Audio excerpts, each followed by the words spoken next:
복된 하루가 시작되었습니다. 오늘도 주님과 동행하는 풍성한 삶을 살기를 바라는데, 오늘 우리에게 주신 하나님 말씀은 마태복음 1장 18절부터 25절까지 말씀입니다. 마태복음 1장 18절부터 25절까지의 말씀, 우리 함께 보도록 하겠습니다. 마태복음 1장 18절부터 25절까지 말씀, 우리 함께 보도록 하겠습니다. 예수 그리스도의 나심은 이러하니라. 그의 어머니 마리아가 요셉과 약혼하고 동거하기 전에 성령으로 잉태된 것이 나타났더니, 그의 남편 요셉은 의로운 사람이라 그를 드러내지 아니하고 가만히 끊고자 하여 이 일을 생각할 때에 주의 사자가 현몽하여 이르되, 다윗의 자손 요셉아, 내 아내 마리아 데려오기를 무서워하지 말라. 그에게 잉태된 자는 성령으로 된 것이라. 아들을 낳으리니 그 이름을 예수라 하라. 이는 그가 자기 백성을 그들의 죄에서 구원할 자이심이라 하니라. 이 모든 일이 된 것은 주께서 선지자로 하신 말씀을 이루려 하심이니, 이르시되 보라, 처녀가 잉태하여 아들을 낳을 것이요 그의 이름은 임마누엘이라 하리라 하셨으니, 이를 번역한즉 하나님이 우리와 함께 계시다 함이라. 요셉이 잠에서 깨어 일어나 주의 사자의 분부대로 행하여 그의 아내를 데려왔으나 아들을 낳기까지 동침하지 아니하더니 낳음의 이름을 예수라 하니라. 아멘. 우리는 어제부터 새벽 시간마다 마태복음 말씀을 묵상하기 시작했습니다. 오늘은 어제에 이어서 방금 읽은 말씀인 이 마태복음 1장 18절부터 25절까지 말씀을 살펴보는 가운데 우리에게 주시는 은혜와 도전들을 함께 나누기 원합니다. 오늘 나누는 본문은 예수님의 탄생에 대한 이야기를 기록하고 있습니다. 18절에 예수 그리스도의 나심은 이러하니라. 예수님이 이 땅에 오셨고, 어제 본문은 그 예수님의 정통성, 그분은 어떤 분인가를 이스라엘의 족보를 통해서 소개하고 있다고 한다면, 오늘은 예수님의 탄생의 그 내용들을 구체적으로 기록하고 있는 것을 보게 되는 것입니다. 유다 지파에 속한 요셉이라는 청년, 다윗의 자손이 요셉이라는 청년이 마리아라는 여인과 약혼을 했습니다. 당시 유대 사회의 결혼 풍습 가운데 약혼이라는 것은 결혼하기 전 단계입니다. 유대인들은 정혼과 약혼과 결혼, 이 세 가지를 통칭해서 결혼이라고 생각을 하는데, 정혼이라는 것은 아주 어릴 적에 서로 부모님들끼리 둘이 결혼시키자라고 이야기하는 그런 단계라고 얘기를 하는 거죠. 아무런 법적 효력이 없는 것이 정혼이라고 한다면, 약혼은 더 발전된 단계로 결혼하기 길게는 한 1년 정도의 시간을 의미하는 겁니다. 짧게는 몇 달이고 길게는 1년까지도 보는데, 이 기간 동안은 법적으로 부부로서의 효력이 발생을 합니다. 하지만 결혼식을 올린 정식 부부가 아니기 때문에 서로 동거를 한다든지 또는 동침을 한다든지 이와 같은 것들은 허용이 되지 않는 것이죠.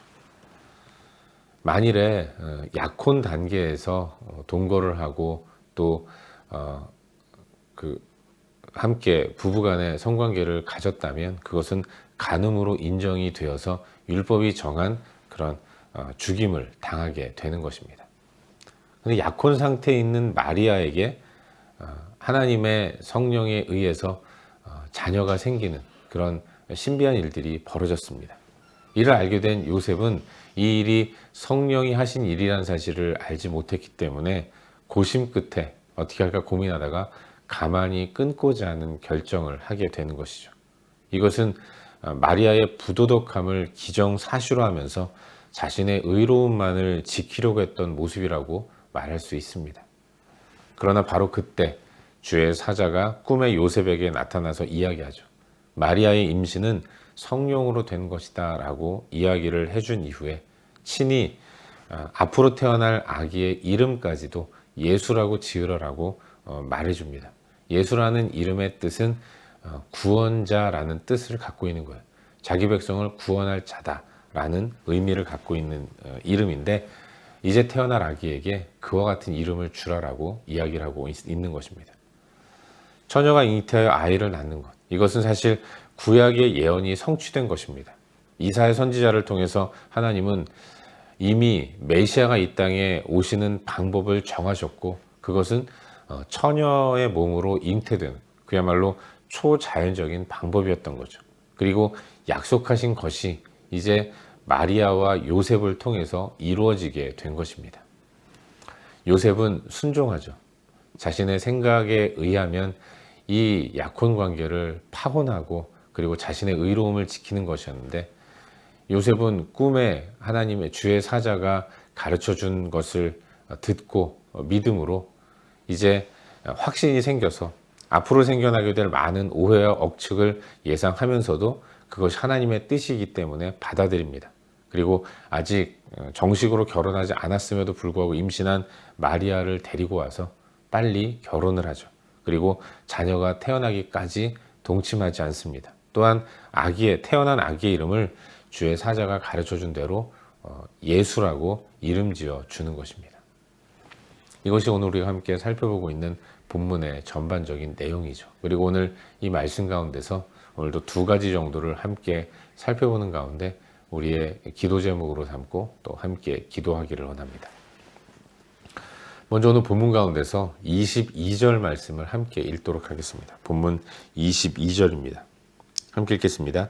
이 모든 일이 된 것은 주께서 선지자로 하신 말씀을 이루려 하심이니 이르시되. 아멘. 여러분, 함께 나누는 오늘 본문은 이 땅을 구원하기 위해 오시는 메시아의 탄생 방법을 가르쳐주고 있는 내용입니다. 그리고 이것은 이 땅의 이성과 현상을 초월하는 초자연적인 방법이었다는 것을 알 수 있어요. 남녀가 육체적으로 하나가 되는 이 행위를 건너뛰는 생명의 탄생, 이것은 지금까지는 없었던 것입니다. 그런데 우리 하나님은 그와 같은 초자연적인 신비한 방법으로 메시아를 이 땅에 보내셨다는 것이죠. 대개의 사람들은 처음 이와 같은 일을 맞이할 때 깜짝 놀랍니다. 이게 당연한 일이죠. 그래서 믿기지 않는다라고 고백을 하는 거예요. 요셉도 그랬죠. 약혼 여인 마리아가 자신과 아무런 썸씽이 없었는데도 불구하고 임신을 했다고 하니까 당황하고 당혹해하면서 결국은 가만히 끊고자 스스로 결정하는 데까지 이르렀던 것입니다. 하지만 여러분, 만일 그때 요셉이 정말로 파혼했다면 마리아는 어떻게 되겠습니까?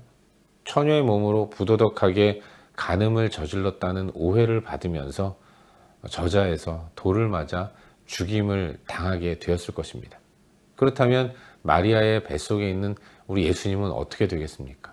이 땅에 태어나지 못하셨을 거예요. 이런 구속사의 위기가 임했을 때 하나님은 다시금 역사하시죠.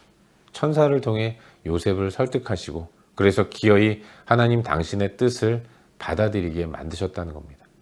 인간이 망칠 수도 있는 하나님의 역사를, 그러나 그것이 하나님이 정하신 하나님의 역사이기 때문에 하나님은 친히 나서서 수습하시고 그리고 이 역사를 이끌어 가시면서 하나님 당신의 뜻을 이루어 가시는 것을 보게 되는 것입니다.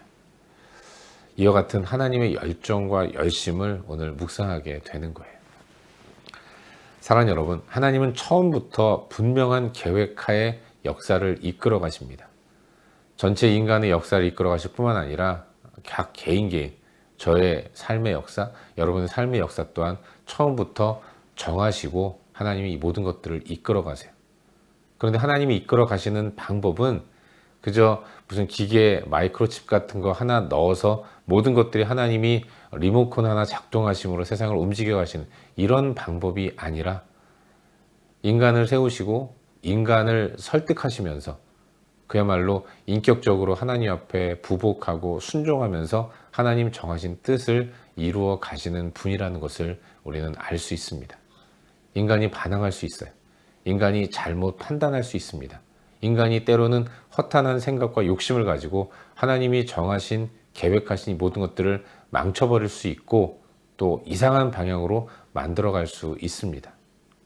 하지만 우리 하나님은 엄청난 열정과 열심을 가지고 하나님 당신께서 정하신 그 뜻을 하나하나 이루어 가시는 것입니다.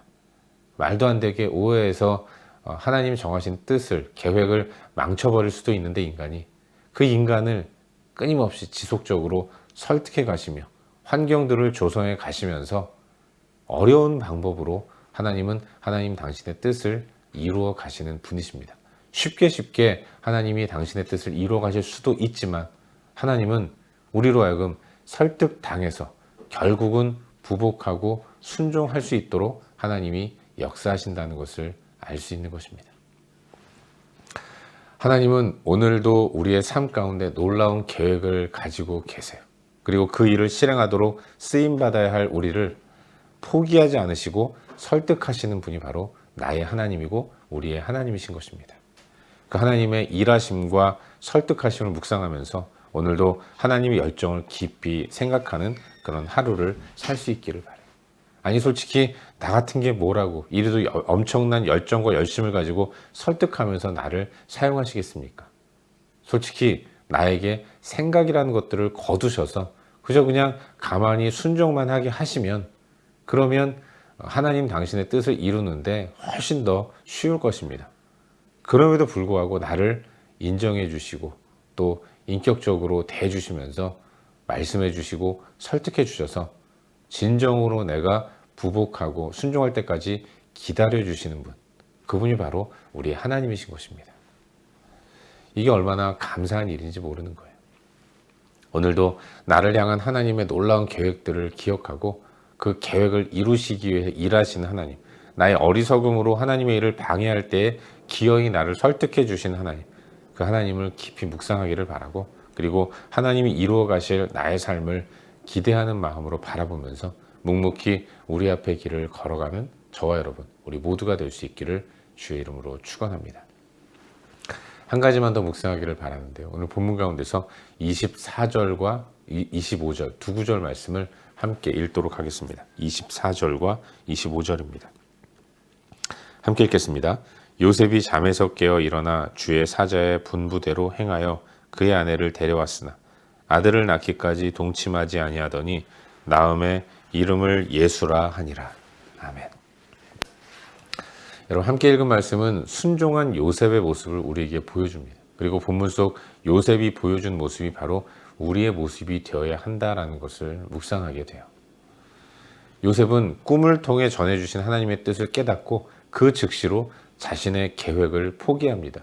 그리고 마리아를 데리고 와서 결혼식을 올리는 거죠. 아내를 데려왔다는 것은 결혼식을 올렸다는 것을 의미합니다. 그리고 마리아의 태에 있는 아기가 탄생할 때까지 동침하지 않는 그런 모습을 보이는 것이죠. 사랑하는 여러분, 주의 뜻이 임할 때 우리의 모습은 순종이어야 한다는 사실을 믿으시길 바랍니다. 완전하시고 완벽하신 하나님이시기 때문에 거기에 우리가 보탤 의견 따위는 필요 없는 것입니다.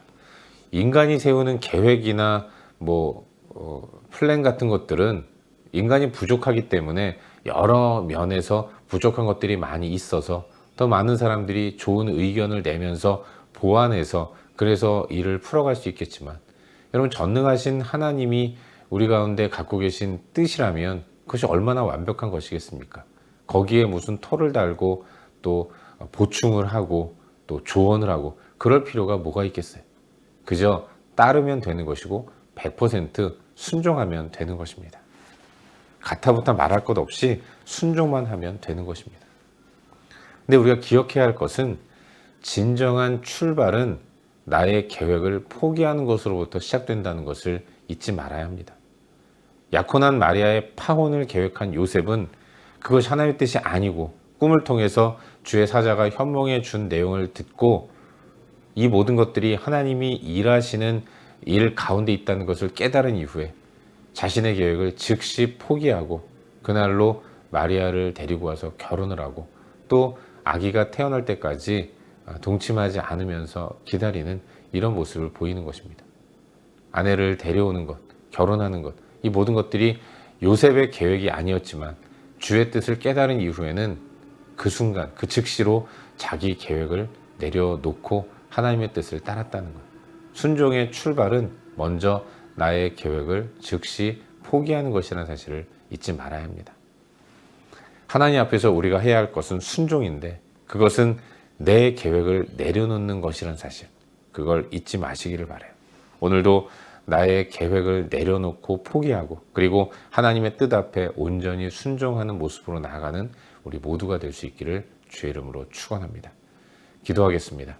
함께 기도할 때에 주신 말씀 붙들고 기도하기를 원하는데, 하나님 오늘도 내 계획을 내려놓고 온전히 순종하게 하여 주시옵소서. 나를 향한 하나님의 열정과 열심을 기억하면서 감사함으로 주를 따르며 살아가게 하여 주시옵소서. 이 시간 말씀 붙들고 함께 기도하기를 원합니다. 또한 우리의 중보가 필요한 여러 영역들을 위해서 함께 기도하시고 그리고 각자 개인적인 기도 제목 가지고 기도하시다가 일상의 삶의 자리로 나아가도록 하겠습니다. 함께 기도합시다.